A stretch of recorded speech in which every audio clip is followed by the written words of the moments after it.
बघा, आज बघणार आहोत आपण कॅपॅसिटर. आता कॅपॅसिटर हा महत्वाचा कंपोनंट आहे. कॅपॅसिटर मेनली आपण बऱ्याच कामासाठी वापरतो, परंतु कॅपॅसिटर आपण जनरली MCQ विचारला जातो याच्यावर कॅपॅसिटर साठी. तर कॅपॅसिटर कशासाठी वापरतो आपण, तर पॉवर फॅक्टर वाढवण्यासाठी. काय वाढवतो आपण, पॉवर फॅक्टर. कारण पॉवर फॅक्टर कमी असेल तर लॉसेस जास्त होतात, म्हणून कॅपॅसिटर आपण वाढवतो. तर सगळ्यात पहिले थोडं कॅपॅसिटर बद्दल माहिती बघू आपण. हे कॅपॅसिटर म्हणजे काय, तर कॅपॅसिटर म्हणजे ही एक प्लेट आहे, कंडक्टिंग प्लेट. हा एक कंडक्टर आहे, कंडक्टिंग प्लेट. आणि याच्यात काय आहे, याच्यात आहे डायइलेक्ट्रिक मटेरियल याच्यामध्ये. आणि इथं आपण एक पॉझिटिव्ह टर्मिनल, एक निगेटिव्ह टर्मिनल. हे झाली एक प्लेट, ही एक प्लेट झाली कंडक्टरची, आणि ह्या दोन्ही प्लेट मधलं अंतर म्हणजे डी. तर हा एक कॅपॅसिटर झाला. तर हे डायइलेक्ट्रिक मटेरियल आहे. तर डायइलेक्ट्रिक मटेरियल मधून काय होतात, चार्ज फ्लो होतात. तर याच्यानुसार ह्या कॅपॅसिटरचे प्रकार पडतात. तर आता याच्यात आपण कोणतं मटेरियल वापरतोय ह्या दोन्ही प्लेटच्या मध्ये, कारण कॅपॅसिटर हा काय आहे, इलेक्ट्रॉनिक कंपोनंट आहे. हा आपण काय करतो, चार्ज स्टोअर करण्यासाठी वापरत असतो. चार्जला हा काय करतो, स्टोअर करतो. तर वेगवेगळ्या ठिकाणी वेगवेगळे जे आहे तर कॅपॅसिटरचे ऍप्लिकेशन आहेत. तर इथे जर आपण बघितलं तर याच्यात कोणतं डायइलेक्ट्रिक मटेरियल वापरतो, समजा याच्यात आपण पेपर वापरला, ह्या दोन प्लेटच्या मध्ये पेपर जर वापरला आपण, तर त्याला पेपर कॅपॅसिटर म्हणतो आपण. याच्यात मायका वापरलं तर त्याला मायका कॅपॅसिटर म्हणतो. सिरॅमिक वापरलं तर सिरॅमिक कॅपॅसिटर म्हणतो. किंवा इलेक्ट्रोलेट वापरलं याच्यात तर इलेक्ट्रोलेट कॅपॅसिटर आपण असं म्हणतो. तर कॅपॅसिटरचे वेगवेगळे कार्य वेगवेगळ्या ठिकाणी आहे. तर कॅपॅसिटर बद्दल एक जस्ट हे लक्षात ठेवा तुम्ही, कॅपॅसिटरचं स्ट्रक्चर वगैरे कसं आहे. तर याच्यावरून तुम्हाला क्वेश्चन विचारला जातो हा एक नंबरचा, की दोन समान धातूच्या पट्ट्या समान अंतरावर ठेवल्यास ही रचना द्या घटकामध्ये असते. तर कॅपॅसिटर मध्ये असते. म्हणजे ही एक कंडक्टिंग प्लेट, ही एक कंडक्टिंग प्लेट, आणि आणि दोन्ही मध्ये अंतर. आणि इथं काय, याच्यात डायइलेक्ट्रिक मटेरियल आहे. तर ही रचना कशामध्ये आहे, तर कॅपॅसिटर मध्ये आहे. त्याच्यामुळे इथं उत्तर काय आहे, सी इथं दिलेलं उत्तर आहे इथे कॅपॅसिटर. म्हणून कॅपॅसिटर लक्षात ठेवायचं तुम्ही. रेजिस्टन्स माहिती आहे तुम्हाला, तर रेजिस्टन्सचा सिंबल कसा आहे, हा झाला रेजिस्टन्सचा सिंबल. हा इथे आहे कशाचा, इंडक्टरचा सिंबल. आणि हा इथे आहे कॅपॅसिटरचा सिंबल. आणि कोणत्या अक्षराने दाखवतो आपण, सी अक्षराने दाखवतो. आणि याचं एकक काय आहे, तर एकक आहे फॅरड. काय आहे, फॅरड. कॅपॅसिटरचं एकक काय, फॅरड आहे. त्याच्यामुळे इथं करेक्ट आन्सर आहे कॅपॅसिटन्स. आता 2 नंबरचा जर MCQ बघितला आपण, तर 2 नंबरचा MCQ काय सांगतो, की कॅपॅसिटरचा कॅपॅसिटन्स डॅश डॅशच्या व्यस्त प्रमाणात आहे. मग सगळ्यात पहिलं कॅपॅसिटरचा फॉर्म्युला तुम्हाला माहित पाहिजे. कॅपॅसिटरचा फॉर्म्युला काय, C इज इक्वल टू हा इप्सिलॉन 0 इप्सिलॉन R A भागिले D. आता जसं आपण रेजिस्टन्सचा फॉर्म्युला बघितला होता, R is equal to rho EL by A. तर इथं रो जो हा म्हणजे ठराविक रोध होता, तर इथे या दोन रेजिस्टिव्हिटी म्हणजे आपण सॉरी काय म्हणतो आपण याला, रो म्हणतो. म्हणजे हे काय आहे इथे, ही झाली परमिटिव्हिटी. काय झालं, परमिटिव्हिटी मटेरियलची. ही झाली रेजिस्टिव्हिटी म्हणतो आपण याला, आणि याला म्हणतो आपण परमिटिव्हिटी. तर ही स्थिर असते आणि मटेरियलवर अवलंबून असते. मग मेन लक्षात ठेवायचं, capacitor is directly proportional to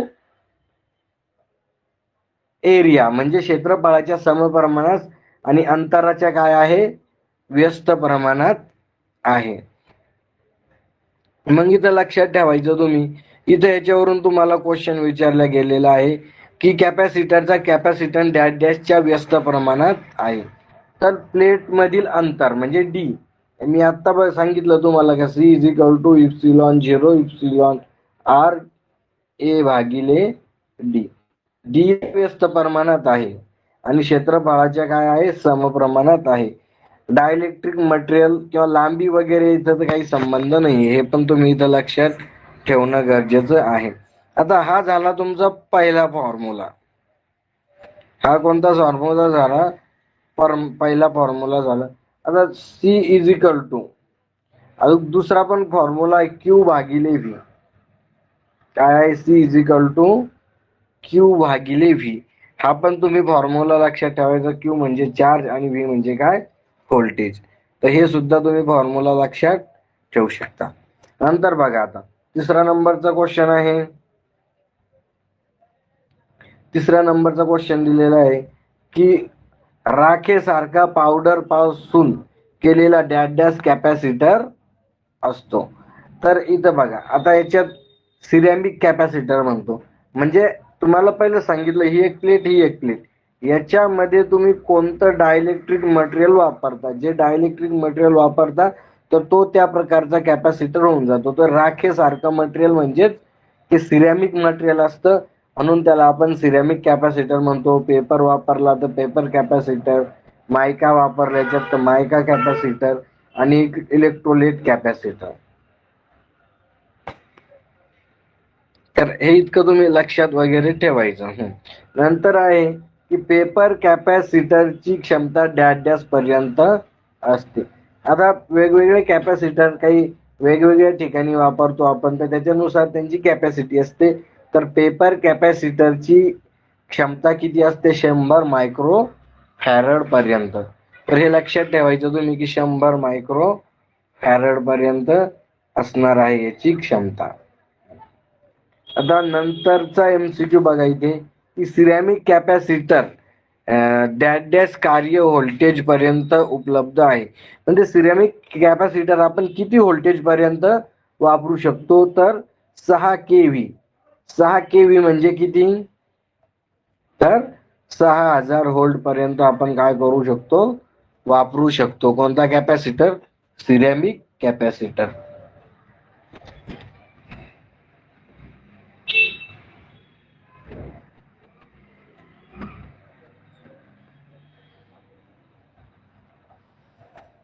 आता नंतर बघा की मायका कॅपॅसिटर हा डॅश डॅश क्षमतेपर्यंत वापरतो. आता वेगवेगळे कॅपॅसिटर, कोणते कॅपॅसिटर किती क्षमतेपर्यंत वापरला जातो, तर हा आहे 1 पिको फॅरडे. आता 1 पिको फॅरडे म्हणजे काय, तर इथं आहे 1 गुणिले 10चा किती, 12वा घात, -12वा घात. तर याला म्हणायचं, मग हा येईल इथं फॅरड. इथं काय म्हणायचं याला, फॅरड. म्हणजे 1 गुणिले 10चा -12वा घात फॅरड.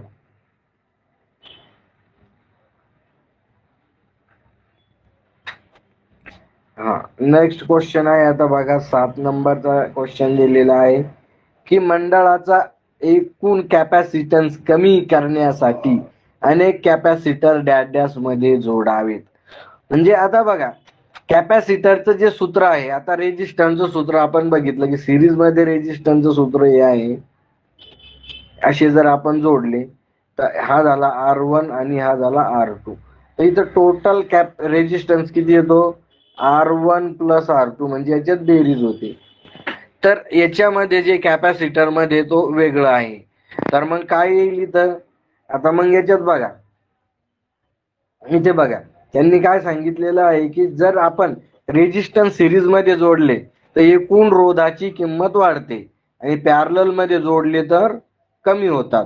मग याचं त्याच्या विरुद्ध आहे कॅपॅसिटन्सचं, मग यांनी कमी सांगितलंय. तर मग काय करतोय आपण, पॅरलल मध्ये जोडलं तर एकूण कॅपॅसिटन्स कमी होतो आणि सिरीज मध्ये जोडले तर ते वाढतात. तर याच्यावर आपण एक गणित सुद्धा बघू. सगळ्यात महत्वाचं म्हणजे, तर आता तुम्हाला एक गणित देतो मी. समजा 2 कॅपॅसिटर आहे, हे 2 कॅपॅसिटर आपण काय जोडलेले आहे, सिरीज मध्ये जोडलेले आहे.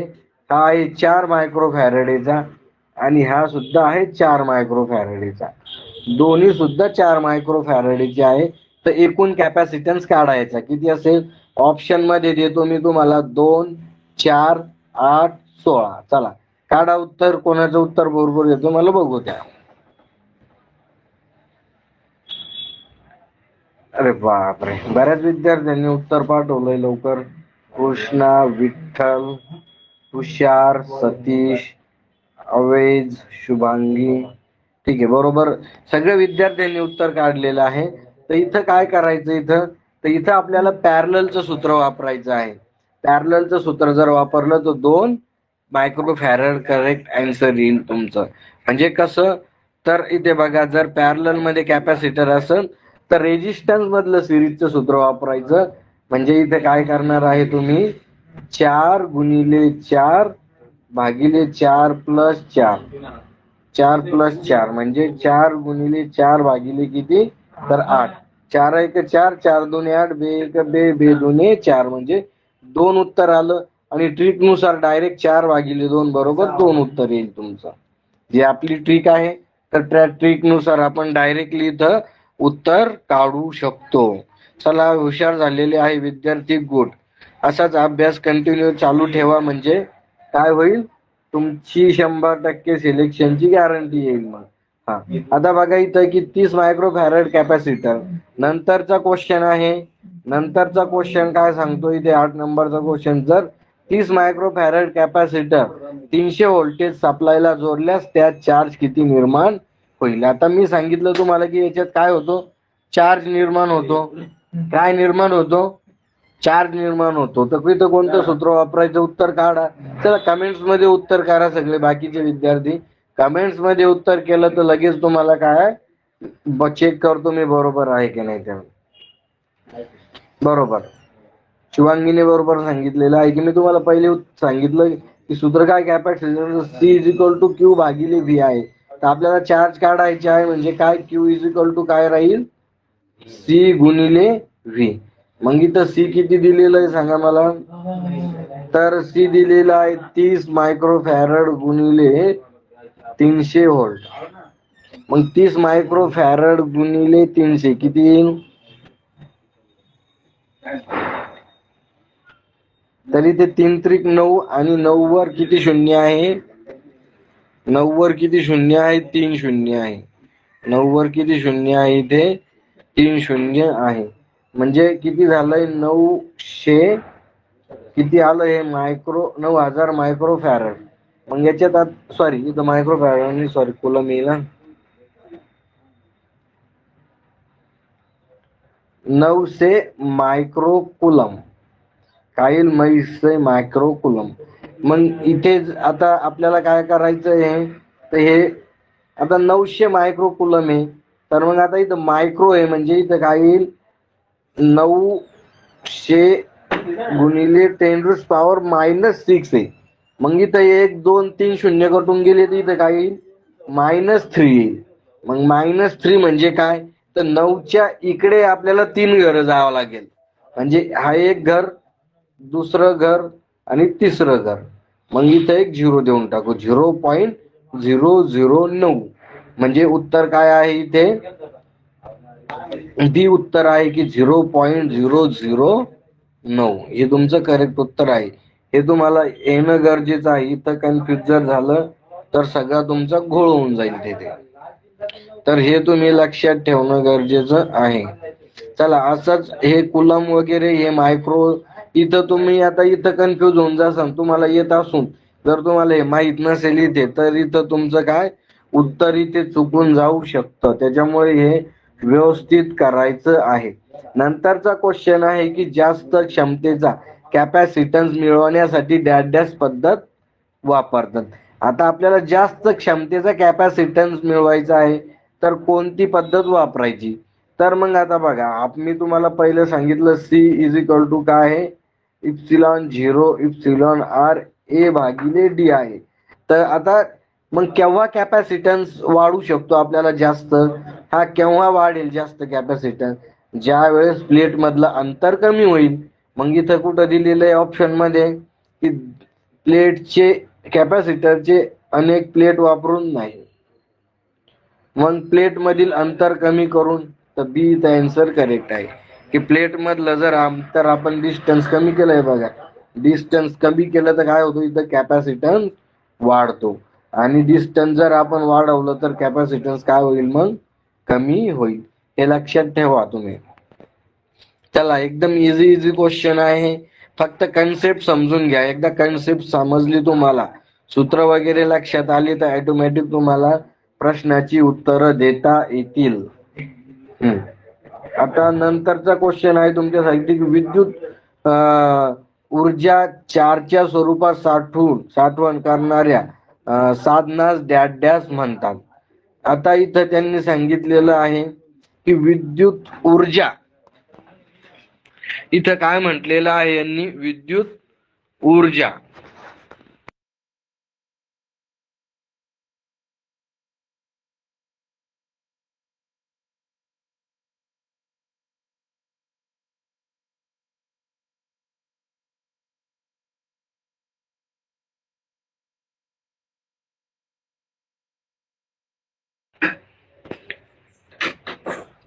तर इथं काय सांगितलेलं आहे त्यांनी की विद्युत ऊर्जा चार्जच्या स्वरूपात साठवण करणाऱ्या साधनास डॅश म्हणतात.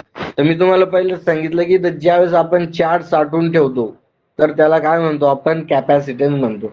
आता इथे जर विद्युत चार्जच्या स्वरूपात, इथं काय म्हटलेलं आहे, चार्जच्या स्वरूपात.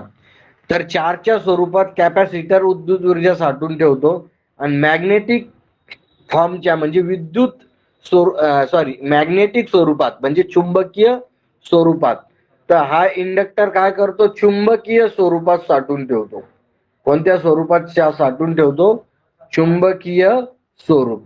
तर ते बघायचं व्यवस्थित तुम्ही की त्यांनी विचारलेलं आहे चुंबकीय स्वरूप म्हणलंय की विद्युत स्वरूप, चार्जच्या स्वरूपात म्हणलंय. तर इथे चार्जच्या स्वरूपात म्हटलेलं आहे, चार्जच्या स्वरूपात म्हटलंय म्हणून कॅपॅसिटर आहे. आणि चुंबकीय स्वरूपात जर म्हटलं तर काय आहे, इंडक्टर त्याचं उत्तर असेल. त्याच्यामुळं व्यवस्थित बघायचं, ज्यावेळेस तुम्ही MCQ सॉल्व्ह करता तर क्वेश्चन हा व्यवस्थित वाचायचा. जर तुमचं क्वेश्चन वाचण्यामध्ये काही गडबडमध्ये काही प्रॉब्लेम झाला तर सोपं उत्तर तुमचं चुकून जाऊ शकतं तिथे. कॅपॅसिटरचा एकक डॅश आहे. आता तुम्हाला पहिले सांगितलं कॅपॅसिटरचं एकक काय, फॅरड आहे. ठीक आहे. आता हेनरी कशाचं एकक आहे, कमेंट्स मध्ये सांगा. हेनरी कशाचं एकक आहे, हेनरी हेनरी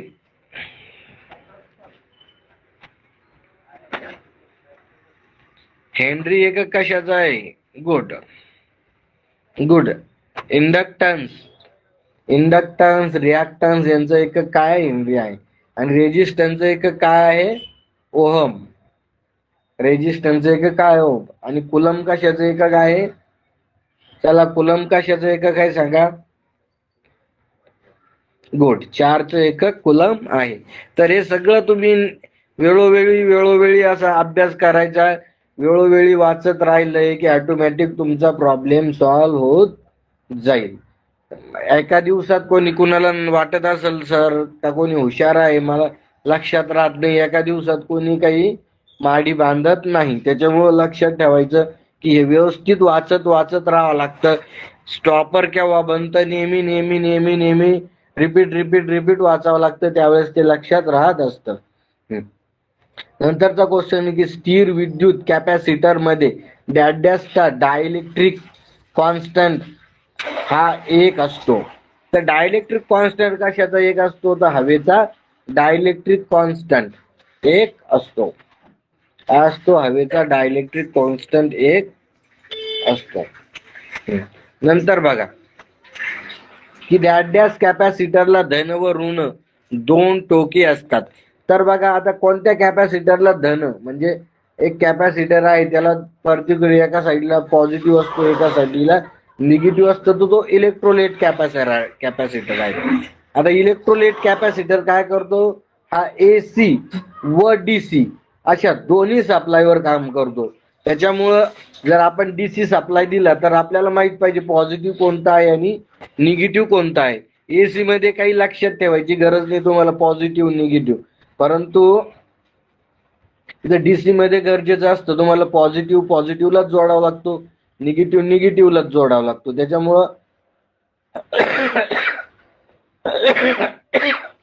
त्याच्यामुळं याला धन आणि ऋण म्हणजे पॉझिटिव्ह निगेटिव्ह असे दोन्हीही टोके दिलेले असतात.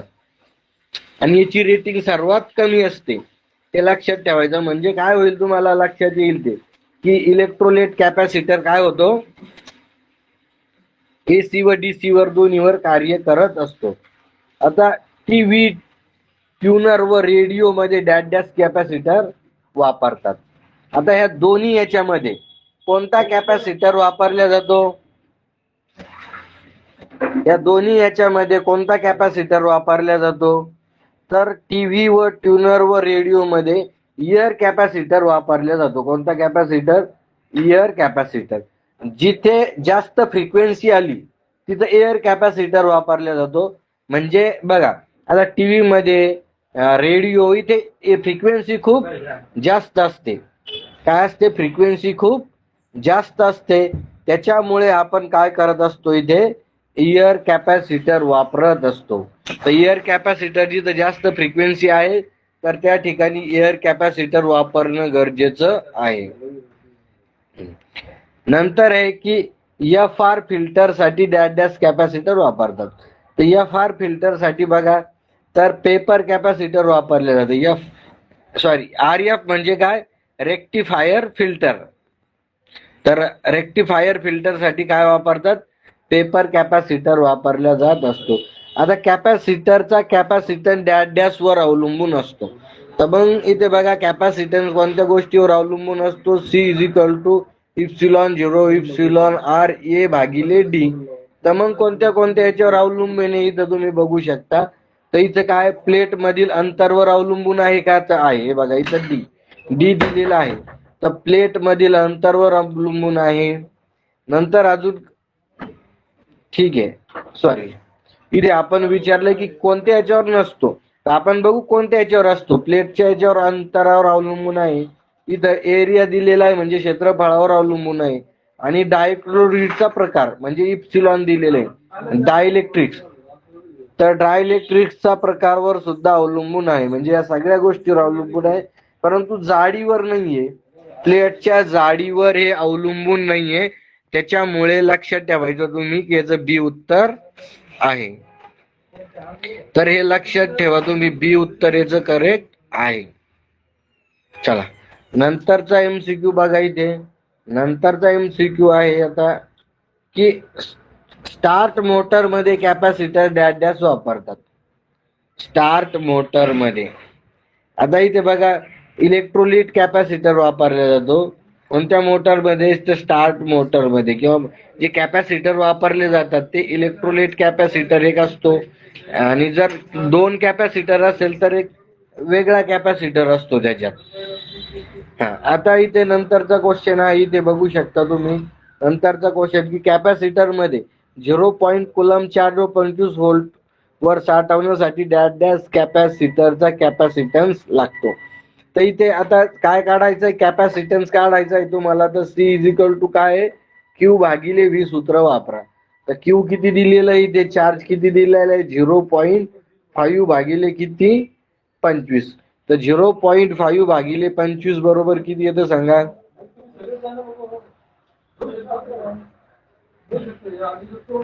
तर 0.5 भागिले 25. तर मग आता तुम्हाला याचा भागाकार येणं गरजेचं आहे. तर तुम्हाला भागाकार नाही आला तर अवघड होईल. तर मग पॉईंट, आता इथं पण पॉईंट द्यायचा, इथं एक 0 देऊन टाकायचा, म्हणजे आता बरोबर झालंय. म्हणजे 5 भागिले 250. मग 5 भागिले 250 म्हणजे भाग जातो का नाही, तर 0. आता 50 झाले. इथं 0.0 दिलं, इथं 50 झाले. मग इथं 0.0 आणि इथं 25 25 25 दोन्ही 50 म्हणजे 0.02 असणं गरजेचं आहे. तरी ते आहे इथं उत्तर. 0.02 तुमचं उत्तर इथं येत आहे.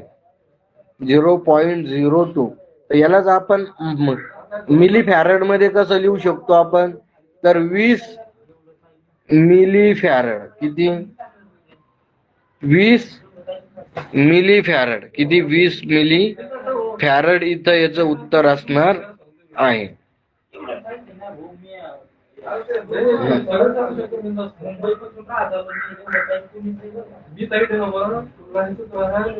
नंतरचा क्वेश्चन आहे की 8 मायक्रो फॅरडचे 2 कॅपॅसिटर एकसर मध्ये जोडले तर त्याची एकूण कॅपॅसिटन्स किती. तर आता इथं बघा हा ट्रिक वापरा. म्हणजे असे 2 कॅपॅसिटर आहे 2 मायक्रोफॅरेडचे 8 मायक्रोफॅरेडचे कॅपॅसिटर कसे एकसर जोडणीमध्ये आहे, म्हणजे असं आहे त्याचं की 8 8 काय आहे इथं 8 आणि इथं किती आहे 8, तर किती येतंय 8/2 असं डायरेक्ट ट्रिक वापरा तुम्ही, म्हणजे 4 मायक्रोफॅरेड. तर डी याचं उत्तर आहे, डी याचं उत्तर आहे 4 मायक्रोफॅरेड.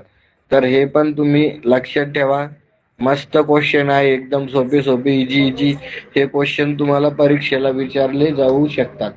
आता हेच जर आपण, आता हे सिरीज मध्ये आहे, पण आता हेच आपण जर पॅरलल मध्ये जोडले तर काय उत्तर येईल सांगा बरं का. 8 8 मायक्रोफॅरेड जे पॅरलल मध्ये जोडले, तर पॅरलल मध्ये सरळ बेरीज होईल 8 + 8 = किती येतं 16 मायक्रोफॅरेड उत्तर येईल. किती येईल 8 + 8 बरोबर 16 मायक्रोफॅरेड इथं उत्तर येईल तुमचं.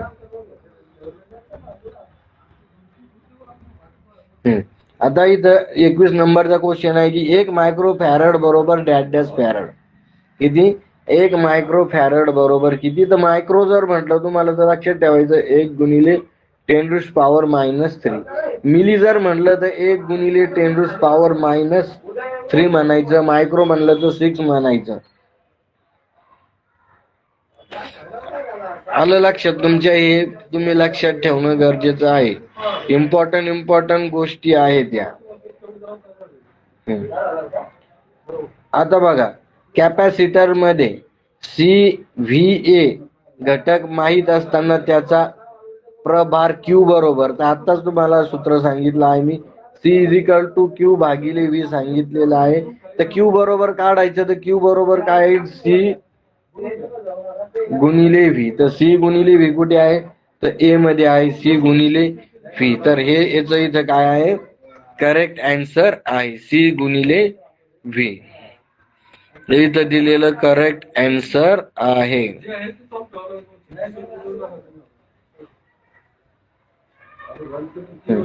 आता बघा कुलम हा एकक डॅश डॅशचा आहे. आता कुलम कशाचं एकक आहे, तर पहिलंच सांगितलं तुम्हाला चार्जचं एकक काय आहे कुलम आहे. नंतरचा क्वेश्चन आहे की कॅपॅसिटरची रेटिंग किती दिलेलं आहे. 1 मायक्रोफॅरेड 25 व्होल्ट पॉझिटिव्ह चिन्ह दर्शवलेले असल्यास तो कॅपॅसिटर कोणता आहे.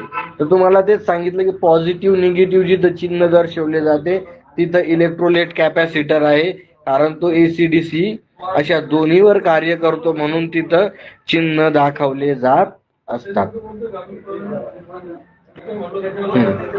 आता नंतरचा क्वेश्चन आहे तुमच्यासाठी की जर कॅपॅसिटर मधील डायइलेक्ट्रिक स्थिरांक वाढल्यास त्याचे कॅपॅसिटन्स डॅश डॅश आहे. तर इथं डायइलेक्ट्रिक स्थिरांक म्हणजे इथं सांगितलेलं आहे की C = ε0 εr तर डायइलेक्ट्रिक स्थिरांक म्हणजे हे जर वाढले तर कॅपॅसिटन्स वाढणार आहे, कारण हे याच्या समप्रमाणात आहे, म्हणून याचं वाढणार हे उत्तर करेक्ट आहे. याचं एक्सप्लेनेशन सहित सांगितल्यामुळे काय होतं तुमच्या डिटेल कन्सेप्ट सुद्धा क्लिअर होत असतात. तर शेजारी आकृतीत व्होल्टमीटर पद्धतीने कॅपॅसिटन्सची तपासणी करताना स्विच बंद केल्यास चांगल्या कॅपॅसिटर साठी व्होल्टमीटर डॅश डॅश रीडिंग दाखवेल. आता इथे बघा इथे कॅपॅसिटर इथं रीडिंग दाखवणारच नाही, कारण व्होल्टमीटर, कारण आपण व्होल्टमीटर कसे जोडतो पॅरलल मध्ये जोडतो आणि इथं यांनी सिरीज मध्ये जोडलेलं आहे, म्हणून यापैकी नाही हे इथं उत्तर आहे. तर चार्ज शोधण्यासाठी कोणतं सूत्र आहे, ते सूत्र आपण नेहमी बघत असतो की चार्ज शोधण्यासाठी कोणतं सूत्र आहे इथं, तर Q = I × T. हे करंटचं सूत्र आपण बघितलं होतं की I = Q/T. तर चार्ज शोधण्यासाठी हे T इकडं गुणिले मध्ये गेलं, म्हणून हे असं सूत्र इथे तयार झालेलं आहे.